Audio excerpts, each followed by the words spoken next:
आदरणीय पप्पू यादव जी, श्री वकील बिंद जी, श्री मोती सौ जी, श्री अजय कुमार जी, श्री जयसिंह अग्रवाल जी, श्री देवेंद्र चंद्रवंशी जी, श्री सुजीत कुमार जी, श्री जुलैना सिंह जी, अमरेश कुमार जी जो हमारे यहाँ के उम्मीदवार हैं, श्री प्रेम सागर जी, आप सबका और मेरे प्यारे भाइयों और बहनों, आप सबका इस सभा में बहुत बहुत स्वागत।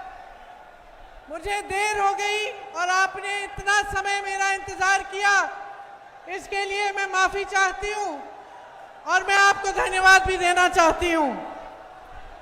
ये जो आपकी धरती है, ये एक पवित्र धरती है, आध्यात्मिक धरती है। ये वो धरती है जिसको एक तरह से आप कह सकते हैं कि हमारे पूरे देश की नींव डालने वाली बिहार की धरती है। आज मैं यहां आपके सामने खड़ी हूं। मैं चाहती हूं कि सबसे पहले आप अपने आप को पहचाने, अपने प्रदेश को पहचाने, ये पहचाने कि आपका जो ये प्रदेश है, इसने भारत की नींव डाली है, भारत का निर्माण किया है, भारत की स्वतंत्रता का जो संग्राम है उसकी शुरुआत आपके ही प्रदेश से हुई। आपके प्रदेश ने दुनिया को गौतम बुद्ध जी दिए। आपके प्रदेश ने महात्मा गांधी जी को प्रेरित किया कि यहां चंपारण से, बिहार के चंपारण से सत्याग्रह शुरू किया जाना चाहिए।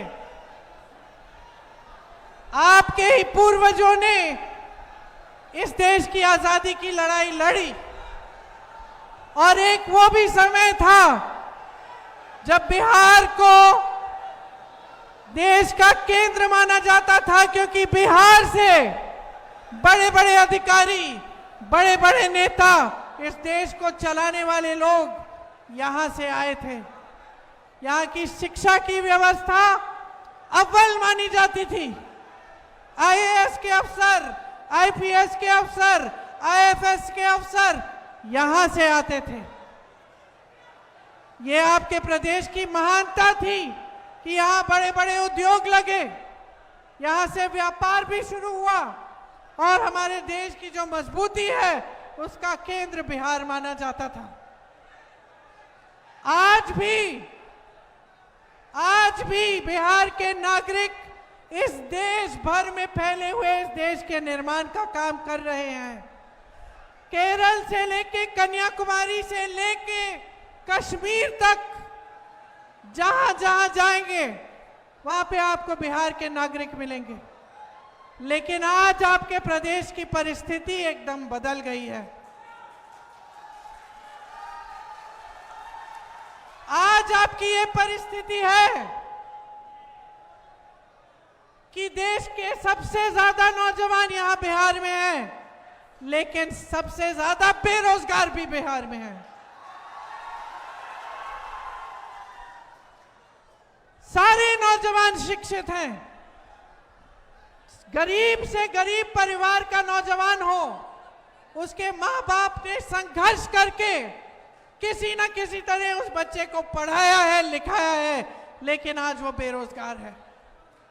आज आपके प्रदेश की परिस्थिति ये है कि शिक्षा की संस्थानें नई नई बन नहीं रही हैं, कि शिक्षा की व्यवस्था ठप है। आगे बच्चा अपने भविष्य को नहीं देख सकता।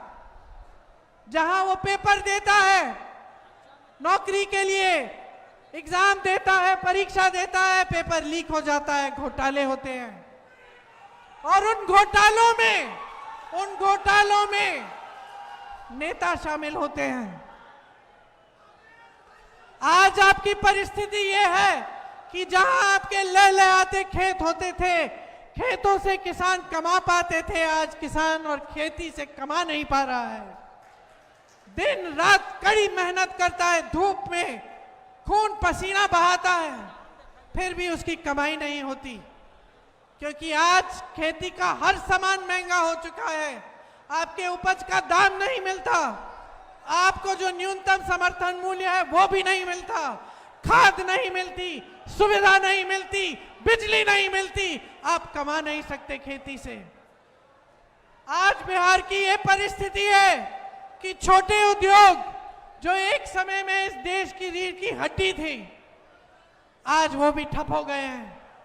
कोई कोशिश करता है कि अपना छोटा सा बिजनेस बनाएगा, छोटी सी फैक्ट्री लगाएगा या छोटे दुकानदार हों, सब संकट में है, सब संघर्ष कर रहे हैं। जब बेटियों को पढ़ाने का समय आता है पीछे हटने लगते हैं, जब बच्चों को पाठशाला भेजना होता है डर लगता है, घबराहट होती है, जब मौसम खराब होता है घबराहट होती है कि घर में कुछ अगर पानी आने लग गया, मरम्मत करनी है तो कहां से करेंगे। जब कोई बीमार पड़ जाता है तो घबराहट होती है, डर लगता है कि इलाज कैसे कराएंगे, पैसे नहीं है, अस्पताल ले जाना है तो प्राइवेट में ले जाना पड़ेगा, प्राइवेट में बहुत पैसे लगेंगे, सरकार की तरफ से कोई सहायता नहीं है। मेरी बहन अपराध से जूझ रही है यहां, इनको डर लगता है कि घर के बाहर अगर जाना है, शाम को नहीं निकलता कोई, घर में रहना पड़ता है। अपराध बढ़ रहा है, महिलाओं के खिलाफ, बच्चों के खिलाफ, अल्पसंख्यकों के खिलाफ, पिछड़ी जातियों के खिलाफ, अति पिछड़ी जातियों के खिलाफ और दलितों के खिलाफ 3 गुना बढ़ चुका है। कोई रोक नहीं है। यहां आपके क्षेत्र में बालू की माफिया हावी है, और बालू की माफिया से कौन मिला हुआ है आप बताओ, आप बताओ। यहां से उप मुख्यमंत्री जी चुनाव लड़ रहे हैं, क्या किया है इन्होंने आपके लिए? आपको रोजगार दिया, आपको शिक्षा दी, आपको किसानों, यहां के किसानों की सहायता की, बाढ़ आती है तो सहायता मिलती है आपको, सिर्फ बालू बटोरने में व्यस्त है सारे।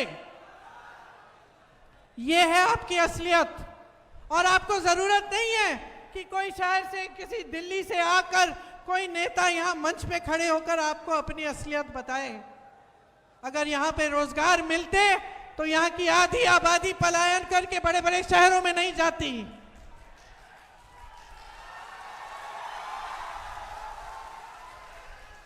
जहां जहां मैं जाती हूं दिल्ली में, अगर कोई मजदूरी का काम है या कोई और काम मैं देखती हूं कौन कर रहा है, और जब मुझे दिखता है कि अच्छा काम हो रहा है, मैं पूछती हूं कहां के हो भाई, जवाब क्या मिलता है आप बताओ। आप बिहारी हो, आपको गर्व होना चाहिए आप पे, अपने आप पे। इस देश में जहां भी काम हो रहा है आप कर रहे हैं, और फिर भी आपका सम्मान नहीं है, और फिर भी आपके प्रति जो भावना है आपकी अपनी सरकार की और केंद्र की सरकार की, वो एकदम गलत भावना है। आपको आगे बढ़ाने के बजाय आपको पीछे ढकेल दिया, आपसे लेने का काम हो रहा है। आपकी जमीनें 1 रुपए के दाम में प्रधानमंत्री जी के बड़े बड़े उद्योगपति मित्रों को मिल रही है। आपको जमीन दी, आप लोन लेते हैं, आपके माता पिता लोन लेकर आपको पढ़ाते हैं। ये जो परीक्षा जिसमें घोटाले होते हैं, जिसमें पेपर लीक होती है, इसको देने के लिए कितना खर्चा होता है, ट्यूशन कराना पड़ता है, पैसे इकट्ठे करने पड़ते हैं। कोई किसान है, वो चाहता है अपना बेटा आगे बढ़े, अपनी बेटी आगे बढ़े, पैसे इकट्ठा करता है। माताएं काम करती हैं कि किसी न किसी तरह जुगाड़ करके अपनी बच्चियों को आगे बढ़ाएंगे। लोन लेते हैं, बच्ची की शादी करनी पड़ती है तो आपको लोन लेना पड़ता है, ब्याज देना पड़ता है, और ब्याज देते देते जीवन भर आप देते रहेंगे। आपके लोन माफ करने वाला कोई नहीं है। और ये बड़े बड़े उद्योगपति, अडानी जी, अंबानी जी, मोदी जी के बड़े अच्छे मित्र हैं, इनके हजारों लाख करोड़ रुपए के लोन माफ किए हैं। लेकिन आपके लिए पैसे नहीं है। जितने बड़े बड़े उद्योग होते थे जिससे आप लोगों को नौकरियां मिलती थी, जिन नौकरियों के लिए सब तड़पते थे कि हमें सरकारी नौकरी चाहिए ताकि हमें पेंशन मिले, सबसे पहले तो पेंशन रद्द कर दिया पुराना। उसके बाद निजीकरण द्वारा, ठेकेदारी द्वारा आपकी सारी नौकरियां खत्म हो रही हैं। सब ठेके पे है आज। और कमा कौन रहा है? आप खुद कह रहे हो। यहां खड़े हैं नौजवान, खड़े हैं नौजवान। अग्निवीर से बताओ किसका फायदा हो रहा है? सेना का फायदा नहीं हो रहा है, देश का फायदा नहीं हो रहा है, देश का फायदा नहीं हो रहा है, सेना का फायदा नहीं हो रहा है, नौजवानों का फायदा नहीं हो रहा है, तो किसका फायदा हो रहा है? क्यों बनाई ये स्कीम? ये जो सरकारें हैं ये सिर्फ और सिर्फ बड़े उद्योगपतियों के फायदे के लिए चल रही हैं, बस, और कुछ नहीं है। इनको कुछ दिखता ही नहीं है। मोदी जी जब पूछो कहीं किसी देश में भ्रमण कर रहे हैं या फिर अपने अपमानों की गिनती गिना रहे हैं कि मुझे इसने अपमानित किया, उसने मुझे गाली दी, ऐसा कहा वैसा कहा। अरे भैया रोना बंद कीजिए, आप प्रधानमंत्री हैं, इस देश के प्रधानमंत्री हैं। देश रो रहा है, नौजवान रो रहे हैं, नौकरी मांग रहे हैं, रोजगार मांग रहे हैं, शिक्षा मांग रहे हैं, किसान मदद मांग रहे हैं, और आप अपना रोना धोना कर रहे हैं। और ताज्जुब की बात है, ताज्जुब की बात है मेरे भाइयों और बहनों, कि जैसे आपकी सुनवाई नहीं है आज के दिन, वैसे आपके जो मुख्यमंत्री हैं उनकी भी सुनवाई नहीं है। आज जो मुख्यमंत्री जी हैं उनकी केंद्र में कोई सुनवाई नहीं है। सरकार चल रही है, सिंगल इंजन से चल रही है, कोई डबल इंजन नहीं है, और ये सिंगल इंजन मोदी जी चला रहे हैं। जो निर्णय बिहार की जनता के हैं, जो संपत्ति बिहार की जनता की है, जो निर्णय बिहार के मुख्यमंत्री जी को लेने चाहिए, वो सब केंद्र में लिए जा रहे हैं, दिल्ली में लिए जा रहे हैं। आज बिहार की असलियत ये है मेरे भाइयों और बहनों। अब मैं आपको असलियत, सुनिए, मैं आपको असलियत समझाने नहीं आई हूं, क्योंकि ये असलियत आप जी रहे हो। ये मेरी बहनें जो यहां बैठी हैं ये जी रही हैं, ये जानती हैं कि कितना संघर्ष का जीवन होता है महिला का। चाहे जो भी महिला हो, ये वर्दी पहन के महिलाएं खड़ी हैं, इनका भी संघर्ष का जीवन है। ये संघर्ष करके ये वर्दी पहनी है। आप खड़ी हो, आपने संघर्ष किया अपने जीवन में। मैं आपको जानती नहीं हूं, लेकिन आप महिलाओं में ये जानती हूं कि आपका कोई संघर्ष होगा। मैं जानती हूं कि समाज ने सहायता नहीं की, आपने हमेशा संघर्ष किया। इस देश की महिला ने इस देश को बनाया, इस समाज को एक रखा, मजबूत बनाया। जो आगे वाली पीढ़ी है उसको सिखाया, उसकी परवरिश की, उसको बचा के रखा, उसकी देखभाल की। लेकिन आज इस देश की महिला असुरक्षित है, बिहार की महिला असुरक्षित है, और उसके लिए कुछ नहीं किया जा रहा है। क्या किया जा रहा है मैं बताती हूं। चुनाव आ रहा है, चुनाव के एक हफ्ते पहले अचानक जो सरकार 20 साल के लिए चली, जिसने 20 सालों के लिए महिलाओं को कुछ नहीं दिया, चुनाव के एक हफ्ते पहले अचानक 10,000 रुपए देने लग गई।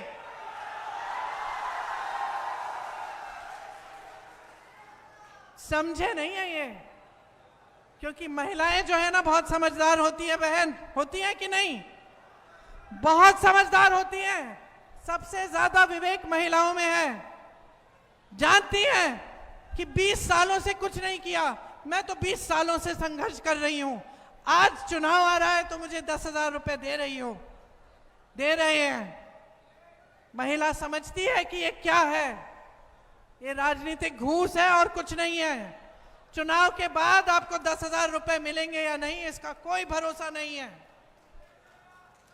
इसीलिए मेरी बहनों, ले लो ये 10,000, जो भी दे रहे ले लो, लेकिन इनको अपना वोट मत दो।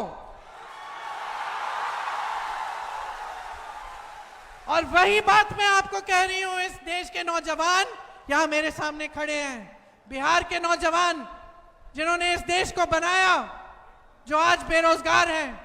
आपको 20 सालों में रोजगार नहीं मिला, इनकी बातों में मत पड़ो, अब नहीं मिलने वाला। अब अगर रोजगार मिलने वाला है तो महागठबंधन की सरकार से मिलेगा। अगर आपको कोई भी सुविधा सहायता मिलने वाली है बिहार के किसानों को, बिहार के नौजवानों को, बिहार की महिलाओं को, तो महागठबंधन की सरकार से मिलेंगी। जो संघर्ष महात्मा गांधी जी ने किया समानता के लिए, अधिकारों के लिए, इस देश के संविधान के लिए, आज भी हम सब वो संघर्ष कर रहे हैं। आज भी वही परिस्थिति हमारे सामने है। पहले अंग्रेजी साम्राज्य था, अब मोदी जी का राज है, जिसमें अगर आवाज उठाओगे तो पीटे जाओगे, अगर सवाल करोगे तो मारे जाओगे, अगर संघर्ष करोगे तो तुम्हारी सुनवाई नहीं होगी। अगर बहुत सारे पैसे वाले होंगे, अगर बड़े बड़े उद्योगपति होंगे, तो तुम्हारी पूरी सुनवाई हो जाएगी। यह है मोदी जी की सरकार, और इस सच्चाई को आज इस देश की जनता समझ चुकी है, बिहार की जनता समझ चुकी है। महागठबंधन कह रहा है, हम लोग कह रहे हैं कि हम आपके लिए कई स्कीमें लाना चाहते हैं। पहली ये है कि 25 लाख का इलाज आपको मुफ्त में मिलेगा, चाहे हार्ट का, कैंसर का, कोई भी बड़ी बीमारी हो, आपको 25 लाख तक मुफ्त का इलाज मिलेगा। बहनों, आपके लिए 2500 रुपए हर महीने मिलेंगे। चुनाव के समय नहीं, चुनाव के बाद से शुरू होगा, जब हमारी सरकार बनेगी, और जब तक हमारी सरकार रहेगी तब तक आपको मिलेगा। गरीब परिवारों को जमीन मिलेगी, घर मिलेगा, और वो जमीन महिलाओं के नाम की जाएगी। नौजवानों, जब आप परीक्षाएं देते हैं तो जो फॉर्म है उसकी फीस मुफ्त में होगी, आप फिर फीस रद्द हो जाएगी।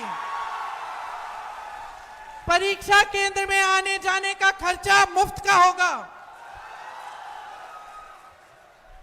एजुकेशन सिटियां बनेंगी और इंडस्ट्रियल क्लस्टर बनेंगी 2000 एकड़ में। हर परिवार जिसके पास, जो ऐसा परिवार है जिसमें किसी का रोजगार नहीं है, हर परिवार को एक रोजगार दिया जाएगा। अगर आप अपना छोटा व्यापार शुरू करना चाहते हैं, बिजनेस शुरू करना चाहते हैं, तो सरकार आपको 2 लाख रुपए देगी ताकि आपकी शुरुआत हो पाए, आप अपने पैरों पे खड़े हो पाए। आपकी जो डिग्री है, जो 3 साल की डिग्री आज 5-6 सालों में आपको मिलती है, वो आपको 3 सालों में ही मिलेगी। बहनों के लिए 500 रुपए का सिलेंडर होगा, और जो जीविका दीदी हैं उनके लिए 30,000 रुपए प्रति माह मिलेंगे, और उनकी नौकरियां पक्की की जाएंगी। यहां कोई शिक्षा की व्यवस्था नहीं है। मैंने देखा, सुना है मैंने, हर अनुमंडल में महिला कॉलेज बनवाएंगे हम, अगर हमारी सरकार आएगी।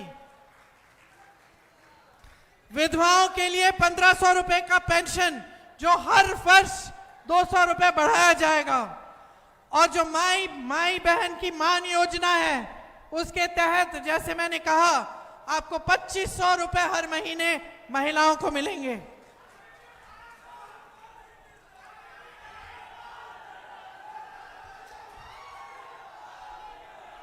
संविदा कर्मी और आउटसोर्सिंग पर कार्यरत कर्मचारियों को स्थायी बनाया जाएगा। और मैंने पेंशन की बात की, पुराना पेंशन लागू होगा बिहार में। दिव्यांग पेंशन 3000 रुपए प्रति माह। 5 नए एक्सप्रेसवे बनाएंगे। हर विधानसभा में स्थानीय रोजगार को बढ़ावा देने के लिए 10 करोड़ रुपए अलग से दिए जाएंगे। किसानों को न्यूनतम समर्थन मूल्य की गारंटी देते हैं हम।